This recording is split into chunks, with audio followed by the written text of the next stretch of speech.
오늘 함께 나눌 본 말씀은 호세아서 말씀입니다. 호세아 1장 1절에서 11절까지 말씀 함께 보도록 하겠습니다. 우시아와 요담과 아하스와 히스기야가 이어 유다 왕이 된 시대, 곧 요아스의 아들 여로보암이 이스라엘 왕이 된 시대에 부엘리의 아들 호세아에게 임한 여호와의 말씀이라. 여호와께서 처음 호세아에게 말씀하실 때 여호와께서 호세아에게 이르시되 너는 가서 음란한 여자를 맞이하여 음란한 자식들을 낳으라. 이 나라가 여호와를 떠나 크게 음란함이니라 하시니, 이에 그가 가서 디블라임의 딸 고멜을 맞이하였더니 고멜이 임신하여 아들을 낳으매 여호와께서 호세아에게 이르시되 그의 이름을 이스르엘이라 하라. 조금 후에 내가 이스라엘의 피를 예후의 집에 갚으며 이스라엘 족속의 나라를 패할 것임이니라. 그날에 내가 이스라엘 골짜기에서 이스라엘의 활을 꺾으리라 하시니라. 고멜이 또 임신하여 딸을 낳으매 여호와께서 호세아에게 이르시되 그의 이름을 로루하마라 하라. 내가 다시는 이스라엘 족속을 긍휼히 여겨서 용서하지 않을 것임이니라. 그러나 내가 유다 족속을 긍휼히 여겨 그들의 하나님 여호와로 구원하겠고 활과 칼이나 전쟁이나 말과 마병으로 구원하지 아니하리라 하시니라. 고멜이 로루하마를 젖된 후에 또 임신하여 아들을 낳으매 여호와께서 이르시되 그의 이름을 로암미라 하라. 너희는 내 백성이 아니요 나는 너희 하나님이 되지 아니할 것임이니라. 그러나 이스라엘 자손의 수가 바닷가의 모래같이 되어서 헤아릴 수 없고 셀 수도 없을 것이며, 전에 그들에게 이르기를 너희는 내 백성이 아니라 한 그곳에서 그들에게 이르기를 너희는 살아계신 하나님의 아들들이라 할 것이라. 이에 유다 자손과 이스라엘 자손이 함께 모여 한 우두머리를 세우고 그 땅에서부터 올라오리니 이스라엘의 날이 클 것이미로다. 아멘. 네, 여러분 평소에 혹시 행복하다고 느낄 때가 언제인가요? 많은 사람들은 안정적인 삶, 그리고 풍요로운 환경, 그리고 문제없는 상황에서 행복을 느낍니다. 그런데 이런 평안과 안정이 꼭 축복만은 아닐 수도 있습니다. 오늘 우리가 함께 살펴볼 호세아서의 이야기는 외적으로는 아주 풍요롭고 그 안정된 시기에 내적으로는 얼마나 큰 위기가 찾아올 수 있는지를 우리에게 보여주기 때문입니다. 호세아는 아모스서와 더불어 BC 8세기경에 이제 북왕국 이스라엘이 최전성기를 구가할 때 주어진 예언의 기록입니다. 호세아가 선지자 사역을 시작하였던 북이스라엘의 제13대 왕 여로보암 2세가 통치하던 시대는 그 이스라엘 창건 이래 가장 왕성했던 그런 시대였습니다. 국제 정치, 군사적 관계가 급격히 변화된 시기였습니다. 지금까지 큰 위협이었던 이제 아람이 신흥강국 아수르의 전쟁으로 인해 사약해졌고, 이제 이스라엘은 아람의 수도인 다메섹을 점령한 그때였습니다. 또한 팔레스타인 남동쪽에 자리 잡고 있었던 모압까지 공략하면서 이제 이스라엘의 영토 또한 최대 영토로 확장된 아주 가장 왕성하고 융성했던 시기였습니다. 이처럼 이스라엘은 군사적 안정을 이루었을 뿐 아니라 교역의 확대로 큰 경제적 성장을 이루었습니다. 그러나 보통 이럴 때 꼭 문제가 생깁니다. 평안하고 안정적이라 생각할 때 말입니다. 이스라엘도 마찬가지였습니다. 이러한 외형상 번성과 안정은 오히려 급격한 그들의 영적인 쇠퇴를 가져왔습니다. 도덕적 타락을 가져왔습니다. 당시 이스라엘은 물질 만능주의와 이제 인본주의의 확산으로 여호와 중심의 가치관이 붕괴됐습니다. 각종 범죄가 아주 만연하게 성행하던 때였습니다. 이러한 이스라엘의 상황을 이제 본서와 시대적 배경을 같이 하는 아모스서보다 더 상세하게 제시하여주고 있습니다. 선지자 아모스는 이러한 도덕적 타락성에 초점을 맞추어 북이스라엘의 죄악을 질타하고 그런 회복을 역설하였다면, 이제 호세아서 역시 이스라엘의 타락성에 대해서 지적하나 그보다 더 많은 부분을 이제 종교적 범죄에 초점을 맞추고 있다는 사실입니다. 즉 호세아서에서는 우상 숭배의 죄악을 비롯하여 하나님과의 그런 사랑, 하나님과의 관심을 잊어버린 데에 대한 질타가 집중적으로 제시되고 있습니다. 호세아서는 이런 시대 속에서 하나님의 말씀을 전하기 위해 부름받은 선지자였습니다. 그리고 그가 행한 특별한 결혼 그리고 출산의 여정을 통해서 하나님께서는 북이스라엘의 심판과 남유다의 회복에 대한 메시지를 선명하게 보여주고 있습니다. 오늘 이 말씀을 통해 하나님께서 호세아를 통해 우리에게 무엇을 말씀하시는지 함께 귀 기울여서 살펴보기를 원합니다. 이런 내용을 좀 기억하시고 앞으로 호세아서를 읽으시면 이해하는 데 도움이 될 것입니다. 네, 이제 본문 말씀을 한번 보겠습니다. 오늘 본문은 호세아 선지자가 활동했던 시대를 밝히며 시작합니다. 본문 1절 말씀입니다. 우시야와 요담과 아하스와 히스기야가 이어 유다 왕이 된 시대, 곧 요아스의 아들 여로보암이 이스라엘 왕이 된 시대에 부엘리의 아들 호세아에게 임한 여호와의 말씀이니라. 이 구절은 호세아 선지자가 활동하던 시대적 배경을 잘 보여줍니다. 당시 남유다에는 우시야, 요담, 아하스, 히스기야가 차례로 왕으로 섬겼습니다. 이들의 통치는 일부 겹치는 섭정 기간을 포함하고 있어 이제 유다 왕국의 역사적 안정적이었던 시기라 할 수 있습니다. 반면 북이스라엘의 상황은 전혀 달랐습니다. 여로보암 2세의 통치가 끝난 후 정치적 그런 혼란과 급격한 쇠퇴가 시작했습니다.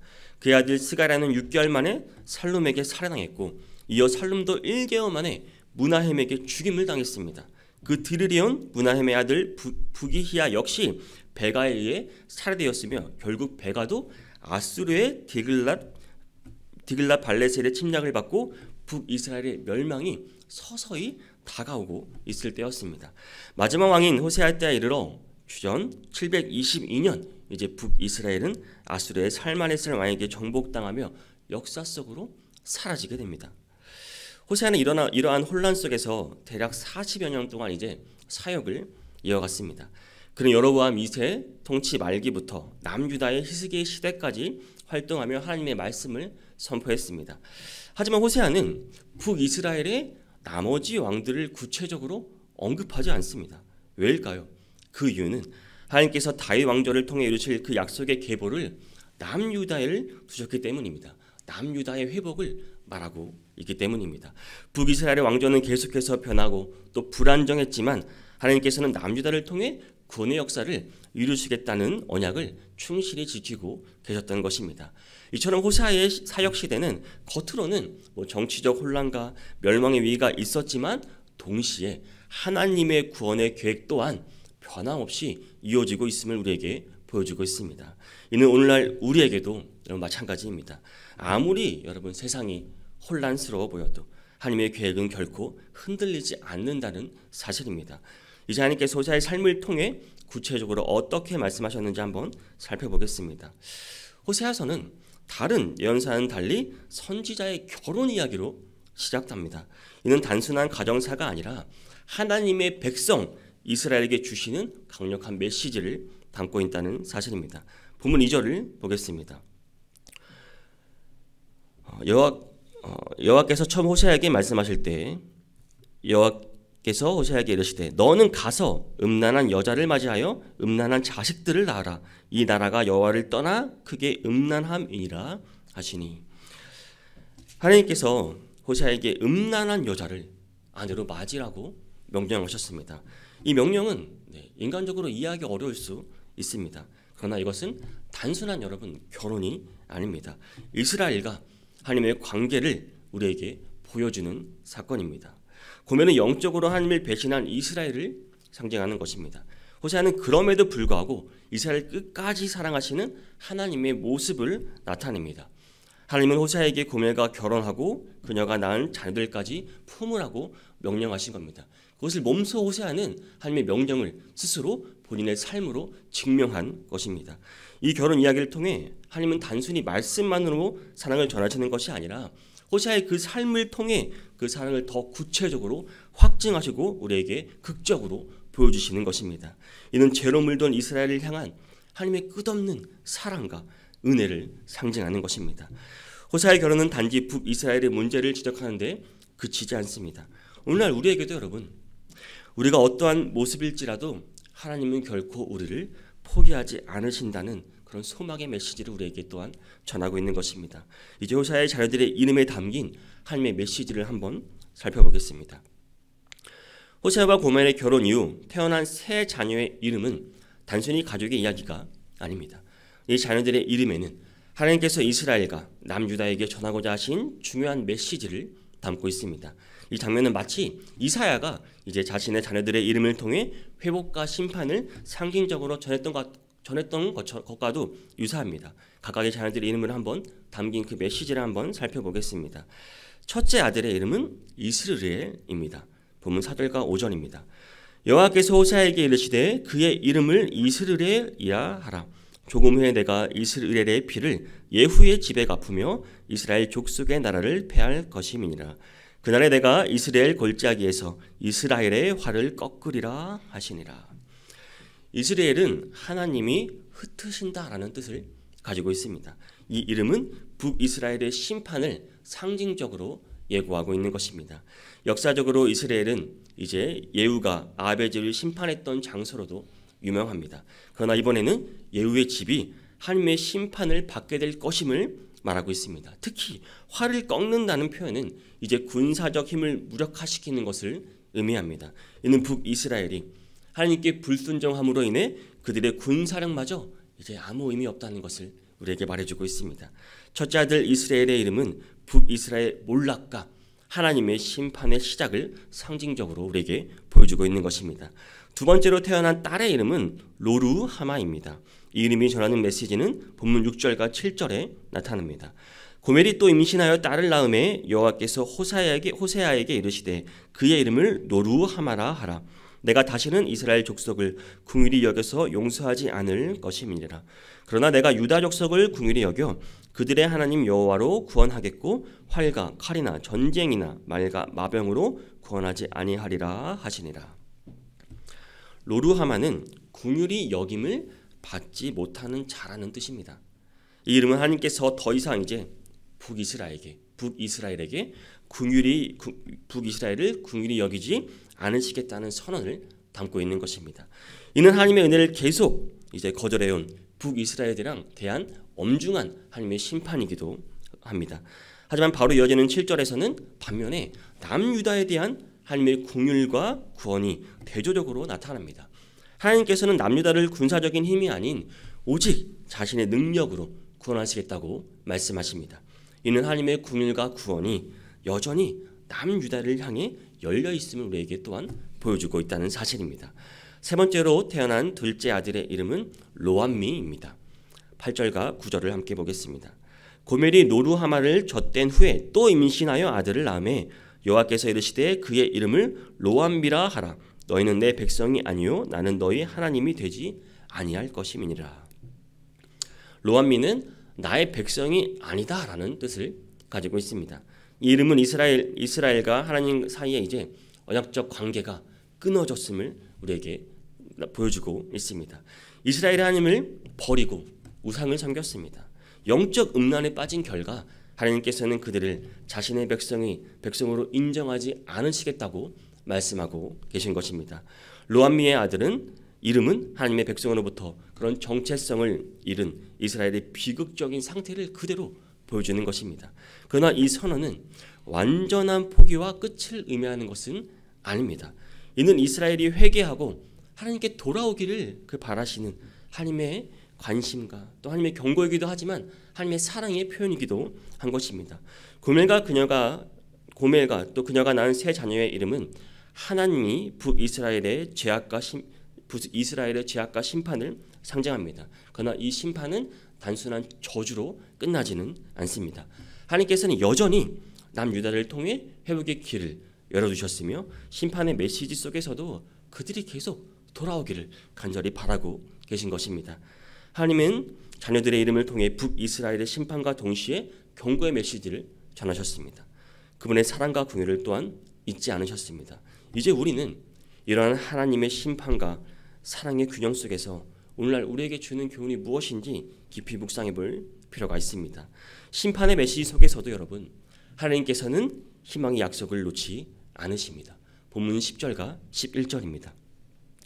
그러나 이스라엘 자손의 수가 바닷가의 모래같이 되어서 헤아릴 수 없고 셀 수도 없을 것이며 전에 그들에게 이르기를 너희는 내 백성이 아니라 한 그곳에서 그들에게 이르기를 너희는 살아계신 하나님의 아들들이라 할 것이라. 이에 유다 자손과 이스라엘 자손이 함께 모여 한 우두머리를 세우고 그 땅에서부터 올라오리니 이스라엘의 날이 클 것임이로라. 하나님께서는 북이스라엘의 심판을 받아 흩어지는 상황에서도 완전히 끝이 아닌 회복을 약속하십니다. 하나님은 이스라엘의 자손이 바닷가의 모래처럼 많아질 것이라고 말씀하시며 아브라함의 언약을 다시 한번 우리에게 상기시켜주고 있습니다. 이는 흩어진 이스라엘이 다시 하나님의 백성으로 인정받게 될 것임을 말하고 있는 것입니다. 특히 10절 후반부에서 하나님은 과거 너희는 내 백성이 아니다라고 하셨던 그 선언을 뒤집어서 이제는 살아계신 하나님의 아들이라고 부르실 것을 다시 약속하십니다. 이는 새로운 정체성의 회복을 말하고 있는 것입니다. 심판의 이름을 은혜와 회복의 이름으로 다시 바꾸시는 하나님의 그 사랑을 보여주고 있는 것입니다. 또한 11절에서는 남유다와 북이스라엘이 다시 하나로 연합될 것을 예언합니다. 한 우두머리, 여러분, 한 우두머리, 예수 그리스도를 우리에게 보여주고 있는 것입니다. 그리스도를 통해 우리는 육적 통일을 넘어서 영적으로 모든 사람이 하나가 되는 연합을 우리에게 이루어주는 것을 우리에게 보여주고 있습니다. 마지막으로 이스라엘의 날이 클 것이라는 이 예언, 심판 뒤에 임할 회복과 영광을 말하고 있는 것입니다.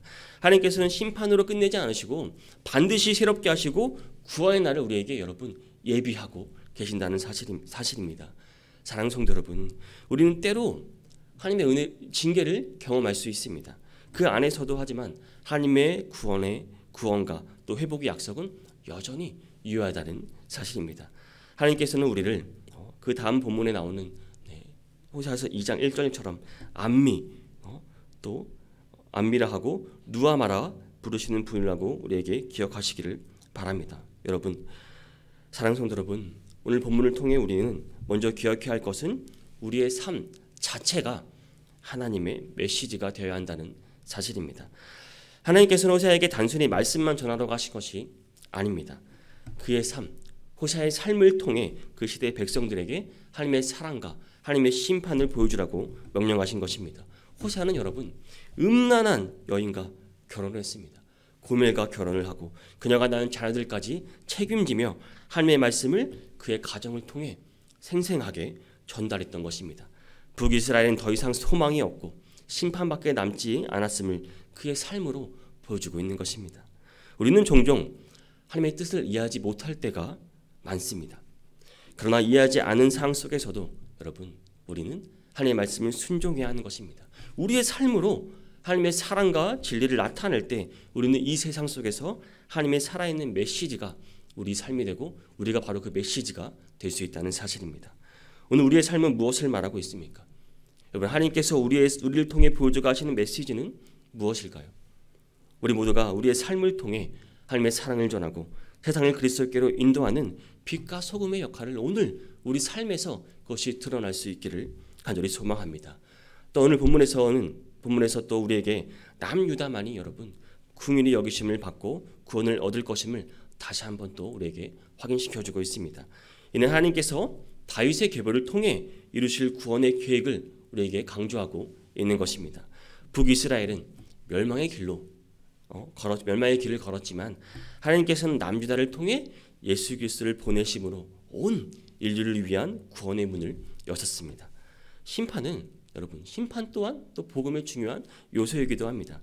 우리는 스스로의 힘으로 하나님의 심판을 피할 수 없습니다. 죄로 인한 멸망이 분명히 있습니다. 이미 예정되어 있는 우리 인생에게, 우리 사람에게 하나님께서는 오직 한 길만 주셨습니다. 예수 그리스도를 통해 구원의 길을 허락하신 것입니다. 한 우두머리, 한 지도자, 그 예수님을 통해 우리가 하나님의 자녀로 회복되고 또 새로운 이름을 얻을 수 있는 것입니다. 그리스도의 이름을 고백하며 믿는 자만이 여러분 하나님의 긍휼과 구원을 경험하게 될 것입니다. 성도 여러분, 오늘 우리는 호세아의 삶과 또 그의 메시지를 통해 하나님의 긍휼과 자비를 배웠습니다. 하나님의 말씀을 따라갈 때 우리는 때로 이해되지 않는 길을 걷게 될 수도 있습니다. 심판의 쓰라린 현실과 마주칠 때도 있습니다. 하나님의 징계를 통해 우리가 고난을 당할 수도 있습니다. 그러나 하나님께서는 그 길 끝에 언제나 회복과 또 은혜를 예비하고 계신다는 사실 여러분 반드시 기억하시기를 바랍니다. 오늘도 여러분 우리 삶이 하나님께 전해지는 또 세상에 전해지는 메시지가 되기를 간절히 소망합니다. 예수 그리스도의 이름을 붙들며 하나님의 긍휼 안에서 살아가시기를 소망합니다. 하나님의 공의로운 심판을 두려워하며 동시에 또 자비로운 은혜가 나타나는 우리 삶에서 오늘 하루 드러날 수 있는 모든 성도님이 되시기를 주님의 이름으로 축복합니다.